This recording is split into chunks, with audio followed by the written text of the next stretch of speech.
당신이 죽는 순간은 존재하지 않습니다. 적어도 당신의 뇌는 그렇게 생각합니다. 리처드 파이만은 자신이 죽기 직전 병실 침대에서 이렇게 말했습니다. 이건 너무 진부하잖아. 죽는다는 게. 그 말이 단순한 농담처럼 들릴 수도 있습니다. 하지만 파이만이 그 말을 했을 때 그는 이미 물리학자로서 무언가를 알고 있었습니다. 의식이 사라지는 방식에 관해. 그리고 그가 평생 연구한 입자의 세계가 마지막 순간에 뇌 안에서 어떤 폭발을 일으키는지에 관해. 그런데 그가 발견한 것은 우리가 상상하는 것과 정반대였습니다. 지금 당신의 뇌 안에서는 매 초마다 수백억 개의 신호가 오가고 있습니다. 그 신호들이 만들어내는 것이 바로 당신입니다. 당신의 기억, 당신의 감정, 당신이 사랑했던 사람들의 얼굴.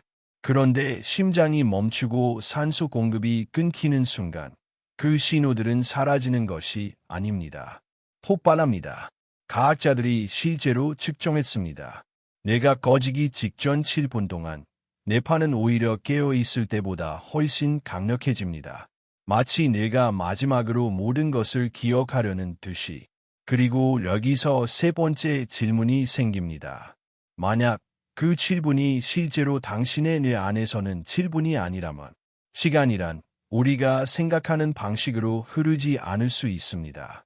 특히 뇌가 임계점에 도달했을 때, 그리고 그것이 의미하는 바는 죽음의 문턱에서 사람들이 경험하는 그 강대한 세계가 평생의 기억, 빛의 터널, 극도의 평온함의 단몇분 안에 가능한지를 설명해 줍니다. 그 이유는 이 영상의 마지막에 가서야 이해할 수 있습니다. 뇌는 왜 꺼지지 않으려 하는가? 잠깐 상상해 보십시오. 당신이 지금 오래된 도시의 전력망 제어실에 있다고. 도시 전체에 전기를 공급하는 메인 스위치 앞에. 그리고 누군가가 그 스위치를 내리려 합니다. 보통이라면 불이 하나씩 꺼질 것입니다. 구락별로, 조용히. 그런데 실제로는 그렇지 않습니다. 스위치가 내려지는 순간 도시의 모든 전등이 동시에 최대 밝기로 한꺼번에 켜집니다. 이것이 죽어가는 뇌에서 일어나는 일의 비유입니다. 2013년 미시간 대학교의 신경과학자 지모 보르지긴 박사는 쥐를 대상으로 실험을 했습니다. 심장을 정지시킨 직후 쥐의 뇌파를 측정한 것입니다. 결과는 연구팀 전체를 침묵하게 만들었습니다. 심장이 멈추고 30초 후 쥐의 뇌에서는 극도로 동기화된 고주파 뇌파가 폭발적으로 증가했습니다. 이 패턴은 쥐가 깨어서 활발하게 활동할 때보다도 강했습니다. 꿈을 꿀 때보다도 강했습니다. 뇌가 꺼지면서 오히려 더 선명하게 켜졌습니다. 하지만 여기서 더 이상한 일이 벌어집니다. 이것은 쥐만의 이야기가 아닙니다. 2023년 미시간 대학 연구팀은 이번에는 인간을 대상으로 같은 현상을 확인했습니다. 혼수 상태에서 생명유지 장치를 제거하기로 결정된 4명의 환자. 윤리적 동의 하에 연구팀은 그 순간의 뇌파를 기록했습니다. 그중 2명에게서 같은 현상이 나타났습니다. 심장이 멈추는 순간 뇌의 후두두정 접합부 꿈과 의식적 각성, 그리고 시각적 처리를 담당하는 영역에서 감마파가 폭발적으로 증가했습니다. 감마파. 이것은 뇌가 가장 고도로 집중할 때, 가장 생생하게 무언가를 처리할 때 나오는 파장입니다. 죽는 순간에 당신은 지금 아마 이렇게 생각하고 있을 것입니다. 그래서 임사체험이 진짜라는 뜻인가? 아직 그 답을 드릴 수 없습니다. 왜냐하면 그 질문보다 먼저 이해해야 하는 것이 있기 때문입니다. 뇌파가 폭발한다는 것이 가론 무엇을 의미하는가? 파이만이라면 여기서 이렇게 말했을 것입니다. 측정했다고 해서 이해한 것은 아니다. 내 안에 있는 신경세포는 약 860억 개입니다. 그 숫자를 느껴보십시오. 860억, 우리 은하에 있는 별의 수와 비슷합니다. 그리고 각 신경세포는 평균 7,000개의 다른 신경세포와 연결되어 있습니다. 이것이 의미하는 연결의 수는 우주 전체에 있는 원자의 수보다 많다는 추정도 있습니다. 당신의 머릿속에 그 네트워크가 정상적으로 작동할 때 당신은 당신입니다. 기억이 있고, 자아가 있고, 시간의 흐름을 느낍니다. 그런데 산소가 차단되면 그 860억 개의 신경세포들이 평소와는 다른 방식으로 동기화되기 시작합니다. 마치 악단이 지휘자를 잃고 각자 자신이 알고 있는 가장 아름다운 멜로디를 동시에 연주하는 것처럼 그 불협화음이 역설적으로 가장 강력한 경험을 만들어냅니다. 하지만 진짜 수수께끼는 이것이 아닙니다. 진짜 수수께끼는 그 경험이 왜 그토록 의미 있게 느껴지는 아입니다. 사람들이 죽음의 문턱에서 돌아와 공통적으로 하는 말이 있습니다. 그것은 꿈보다 더 실제처럼 느껴졌다. 내 평생의 기억이 한순간에 펼쳐졌다. 시간이 사라졌다. 그리고 바로 이 지점에서 우리는 파인만이 평생 고민했던 질문과 충돌하게 됩니다. 시간이란 무엇인가? 시간은 당신이 생각하는 방식으로 흐르지 않는다. 파인만은 한 강연에서 이런 말을 했습니다. 실제 발언을 제가 번역한 것입니다. 물리학이 나에게 가르쳐준 것 중 가장 불편한 것은 과거와 미래가 물리 법칙 안에서는 대칭적이라는 사실이다. 앞으로 가는 시간과 뒤로 가는 시간, 물리, 방정식은 그 둘을 구분하지 않습니다. 그렇다면 우리가 느끼는 시간의 방향은 어디서 오는 것일까요? 뇌에서 옵니다. 신경과학자들은 오래전부터 알고 있었습니다. 우리가 경험하는 현재는 실제 물리적 현재가 아니라는 것을. 뇌가 감각 정보를 처리하고 통합하고 의식적 경험으로 만들어내는 데는 약 0.5초에서 1초가 걸립니다. 그 말은 지금 당신이 경험하고 있는 이 순간이 실제로는 이미 과거라는 뜻입니다. 당신은 항상 0.5초 전의 세상을 살고 있습니다. Emotional beat. 이것을 처음 들었을 때의 그 느낌을 기억하십시오. 뭔가 미끄러지는 것 같은, 자신이 딛고 있는 바닥이 조금 덜 단단하게 느껴지는 그 느낌이 맞습니다. 실제로 그렇기 때문에. 그런데 죽어가는 뇌에서는 이 처리 과정이 어떻게 바뀔까요? 산소가 차단되면 뇌의 억제 시스템이 먼저 무너집니다. 평소에는 뇌가 정보를 걸러냅니다. 감각의 99%를 무시합니다. 그래야 우리가 정상적으로 기능할 수 있기 때문입니다. 그 필터가 사라지는 순간 무슨 일이 일어날까요? 생각해 보십시오. 당신이 지금 이 순간에도 인식하지 못하고 있는 것들이 있습니다. 심장 박동, 피가 수축하는 감각, 피부 위의 공기 온도, 당신이 지금 앉아있는 자세의 미묘한 불균형, 눈 가장자리에 들어오는 빛, 이것들을 동시에 모두 느끼면 어떨까요? 그리고 기억도 마찬가지입니다. 평소에 당신의 뇌는 기억을 억제합니다. 모든 기억이 동시에 활성화되면 뇌는 기능을 잃습니다. 그래서 대부분의 기억은 잠겨 있습니다. 특정 신호가 있을 때만 열리도록. 그런데 억제 시스템이 무너지면 그 자물쇠들이 동시에 풀립니다. 5살 때 처음 바다를 봤던 순간, 어머니의 목소리, 첫사랑의 얼굴, 가장 부끄러웠던 기억, 가장 행복했던 오후, 이것들이 동시에 완전한 선명도로 펼쳐집니다. 임사체험을 한 사람들이 평생이 한순간에 지나갔다고 말하는 이유가 여기에 있습니다. 그것은 비유가 아닙니다. 문자 그대로 사실입니다. 잠깐, 이 부분이 진짜 충격적입니다.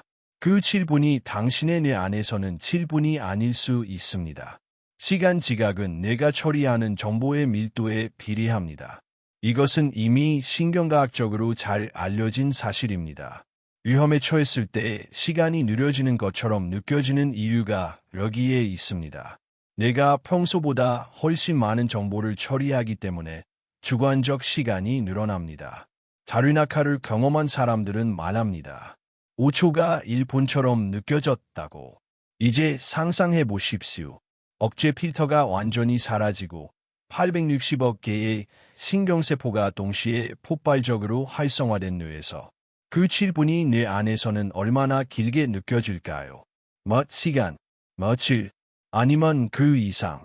파인만은 말년에 신장암으로 투병했습니다. 마지막 대하에서 그는 이렇게 말했다고 전해집니다. 이것은 그를 가까이서 알았던 사람들의 증언을 제가 재구성한 것입니다. 나는 내가 모르는 것에 대해 평화롭다. 그것이 물리학이 내게 가르쳐준 유일한 지혜다. 그는 죽음을 두려워하지 않았습니다. 두려워할 이유를 발견하지 못했기 때문이 아니라 모름의 무게를 내려놓는 법을 배웠기 때문에. 그리고 그 태도는 어쩌면 그가 죽음 직전에 뇌에서 일어나는 일을 물리학자로서 어느 정도 상상할 수 있었기 때문이었는지도 모릅니다. 여기서 생각 실험 하나를 해보겠습니다. 당신이 지금 손에 사과 하나를 들고 있다고 상상하십시오. 그 사과의 표면을 보십시오.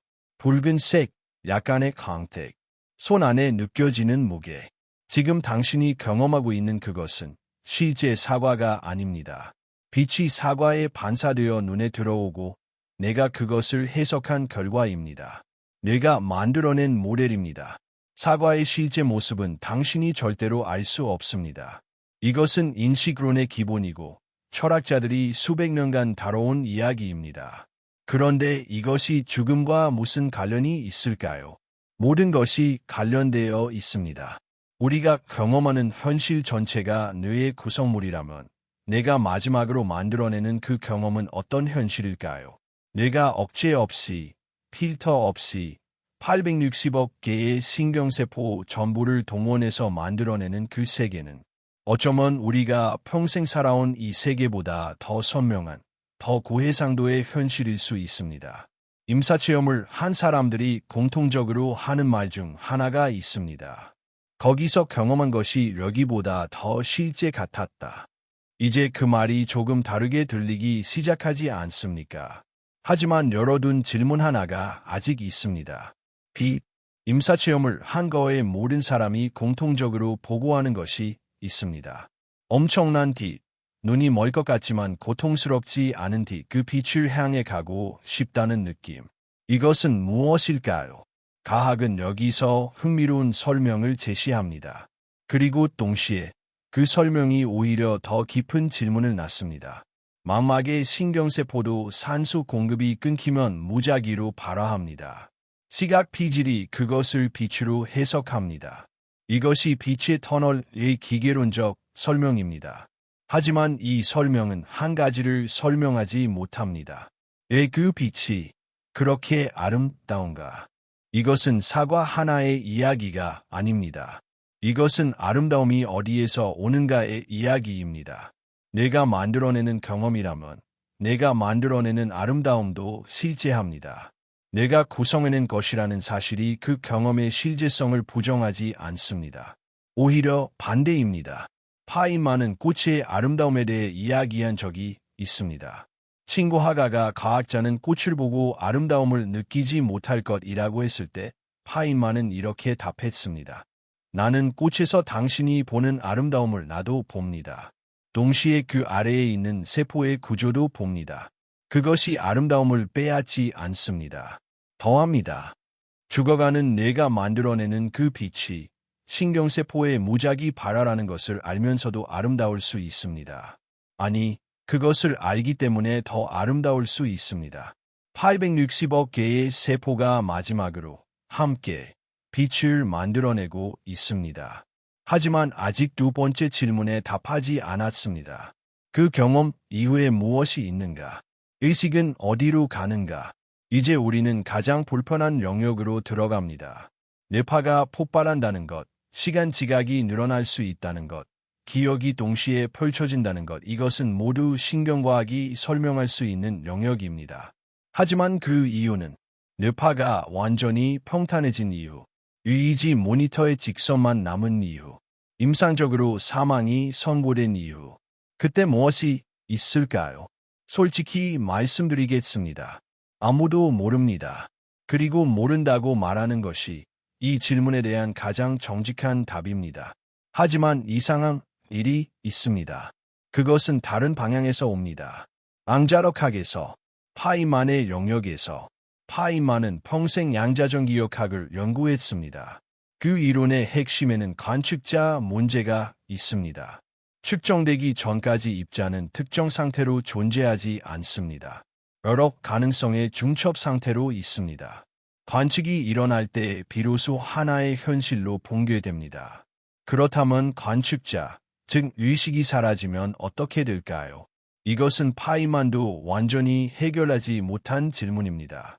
그는 이 문제에 대해 공개적으로 이렇게 말했습니다. 실제 발언에서 유력한 것입니다. 의식이 물리학에서 어떤 역할을 하는지 나는 아직 모른다. 하지만 그것이 역할을 한다는 것은 느낀다. 물리학의 변방에 있지만 진지하게 연구되는 이론이 하나 있습니다. 로저 펠로즈와 스튜어트 해머로프의 오케스트레이션된 객관적 본계 이론, 오어케스트로이라고 불리는 것입니다. 이 이론에 따르면 의식은 뇌의 신경세포 안에 있는 미세소관이라는 구조에서 일어나는 양자역학적 과정의 산물입니다. 그리고 죽음의 순간 그 양자 정보는 단순히 사라지는 것이 아니라 우주의 기본 구조, 시공간 자체의 기하학으로 분산될 수 있습니다. 이것은 주류 과학이 아닙니다. 명확히 말씀드립니다. 많은 신경과학자들은 이 이론을 받아들이지 않습니다. 하지만 이 이론이 흥미로운 이유는 그 결론 때문이 아닙니다. 그것이 제기하는 질문 때문입니다. 의식이란 과연 무엇인가? 뇌가 만들어내는 부산물인가? 아니면 뇌가 수신하는 신호인가? 라디오를 생각해 보십시오. 라디오가 부서지면 음악이 사라집니다. 하지만 그것이 음악이 라디오 안에 있었다는 증거는 아닙니다. 라디오가 수신하고 있었을 뿐입니다. 전파는 여전히 흐르고 있습니다. 뇌가 라디오이고 의식이 전파라면 이것은 당연히 반론이 있습니다. 뇌 손상이 의식을 변화시킨다는 사실, 특정 약물이 의식의 내용을 바꾼다는 사실, 이것들은 의식이 뇌에 강하게 의존한다는 것을 보여줍니다. 하지만 의존한다는 것이 동일하다는 것을 의미하지는 않습니다. 안테나가 손상되면 수신이 나빠집니다. 그것이 전파가 안테나 안에 있다는 증거는 아닙니다. 여기서 잠시 멈추겠습니다. 저는 지금 당신에게 사후세계가 존재한다고 말하는 것이 아닙니다. 과학이 그것을 증명했다고 말하는 것도 아닙니다. 제가 말하고 싶은 것은 이것입니다. 우리가 죽음이라고 부르는 것의 경계가 우리가 생각했던 것보다 훨씬 불분명하다는 것, 그리고 그 불분명함이 역설적으로 이유가 될 수 있다는 것. 임사체험 연구에서 반복적으로 등장하는 현상이 있습니다. 소생된 사람들 중 일부가 자신이 의식을 잃어있는 동안 일어난 일을 정확하게 보고합니다. 의사들의 대화, 수술실의 특정 도구 위치, 복도에서 일어난 일. 이것을 설명하는 가장 단순한 방법은 그들이 거짓말을 하고 있다는 것입니다. 하지만 가장 단순한 설명이 항상 옳은 것은 아닙니다. 1991년 팸 레이놀즈라는 여성의 사례가 있습니다. 그녀는 뇌동맥류 수술을 위해 체온을 의도적으로 하시 60도까지 낮추고 뇌에서 혈액을 완전히 비운 상태로 수술을 받았습니다. 이 이지는 완전히 평탄했습니다. 임상적으로 완전한 사망 상태였습니다. 수술 후 깨어난 그녀는 수술 중 사용된 특정 의료 도구의 모양과 소리, 수술팀의 대화 내용을 정확하게 묘사했습니다. 뇌파가 없는 상태에서 저는 이것이 무엇을 의미하는지 당신에게 말할 수 없습니다. 과학도 아직 말할 수 없습니다. 하지만 이 사례는 우리가 의식에 대해 알고 있다고 생각하는 것들이 얼마나 불완전한지를 보여줍니다. 이제 세 번째 질문으로 돌아갑니다. 기억하십니까? 이 영상의 시작에서 열어둔 것, 그 7분이 왜 그토록 의미 있게 느껴지는가? 그 안에서 경험하는 것들이 왜 단순한 환각과 다르게 느껴지는가? 환각은 무작위입니다. 의미가 없습니다. 방향이 없습니다. 하지만 임사체험에서 사람들이 보고하는 것은 무작위가 아닙니다. 거기에는 일관된 구조가 있습니다. 자신의 삶에 대한 검토, 중요한 사람들과의 재회, 경계에 대한 감각, 그리고 돌아와야 한다는 느낌. 이 뇌의 무작위한 폭발이 이토록 일관된 서사 구조를 만들어낼까요? 한 가지 가능성이 있습니다. 그것이 무작위가 아닐 수 있습니다. 뇌는 혼돈 속에서도 의미를 만들어내는 기계입니다. 그것이 뇌의 가장 근본적인 기능입니다. 무작위한 감각 자극에서 패턴을 찾고 이야기를 만들고 의미를 구성합니다. 그렇다면 860억 개의 신경세포가 마지막으로 폭발할 때 뇌는 그 혼돈에서 가장 압축된, 가장 근본적인 이야기를 만들어낼 것입니다. 당신의 삶이라는 이야기를, 당신이 누구인지에 대한 이야기를. 여기서 저는 잠시 멈추고 싶습니다. 당신의 뇌가 그 순간에 하는 일을 생각해 보십시오. 산소가 없고, 시간이 없고, 필터가 없는 상태에서 그 뇌는 당신의 가장 오래된 기억을 꺼냅니다. 당신이 사랑했던 사람들을 소환합니다. 당신의 삶에서 가장 빛났던 순간들을 선명하게 재생합니다. 그것은 기계가 고장나는 방식이 아닙니다. 그것은 무언가가 작별을 고하는 방식입니다. 그래서 그것이 의미하는 바는 우리는 지금까지 많은 것을 이야기했습니다. 뇌파의 폭발, 시간 지각의 확장, 기억의 동시 해방, 의식의 본질에 대한 물음, 그리고 팸 레이놀즈의 이름. 이 모든 것들이 하나의 사실을 향해 모입니다. 죽음은 스위치를 끄는 것이 아닙니다. 스위치가 꺼지는 마지막 순간, 그 전기가 한 번 더 강하게 모든 것을 켭니다. 그것이 무엇을 의미하는지는 아직 모릅니다. 어쩌면 영원히 모를 수도 있습니다. 하지만 이것만큼은 말할 수 있습니다. 당신의 뇌는 당신이 허락하지 않아도 마지막 순간에 당신의 가장 아름다운 것들을 꺼냅니다. 당신이 사랑했던 것들을, 당신이 경험했던 것들을, 당신이 당신이었던 모든 순간들을. 그것이 신경세포의 무작위 발화이든, 의식의 마지막 여행이든, 랑자 정보의 우주적 분산이든 그 경험은 실제합니다. 내가 그것을 만들어낸다는 사실이 그것의 실제성을 빼앗지 않습니다. 파이만이 꽃에 대해 했던 말처럼. 그리고 이제 이 영상의 시작으로 돌아가 보십시오. 당신이 죽는 순간은 존재하지 않습니다. 이 말이 지금은 다르게 들릴 것입니다. 당신의 뇌에게 죽음은 신호가 사라지는 순간이 아닙니다. 신호가 가장 크게 울리는 순간입니다. 그 마지막 7분, 내 안에서는 어쩌면 훨씬 더 긴 시간 동안 당신은 어느 때보다도 살아있습니다. 가장 강렬하게, 가장 선명하게, 가장 완전하게. 그것이 위로인지 공포인지는 당신이 결정할 몫입니다. 저는 그 경계에 대해 판단하지 않겠습니다. 파이만은 죽기 전 마지막 말로 이렇게 남겼습니다. 이것은 그의 실제 마지막 발언입니다. 이렇게 2번 죽는 건 지루해. 그는 마취에서 깨어났다가 다시 의식을 잃으면서 그 말을 했습니다. 그 말에 두려움은 없었습니다. 불안도 없었습니다. 오직 그 특유의 어떤 것도 너무 심각하게 받아들이지 않는 경쾌함만 있었습니다. 어쩌면 그것이 평생 자련의 가장 깊은 곳을 들여다본 사람이 도달하는 태도일지도 모릅니다. 모든 것을 알려고 하지 않는 것, 그러면서도 그 알 수 없음에 호기심을 잃지 않는 것. 당신은 오늘 밤 잠이 들 것입니다. 의식이 사라집니다. 뇌는 계속 일합니다. 꿈이 만들어집니다. 그리고 아침에 깨어납니다. 매일 밤 당신은 작은 죽음을 연습하고 있습니다. 그리고 매일 아침 돌아옵니다. 그렇다면 마지막 잠은 어쩌면 그 긴 연습의 끝에 오는 것일지도 모릅니다. 그 잠에서는 꿈을 꾸는가, 꾸지 않는가? 당신은 어떻게 생각하십니까?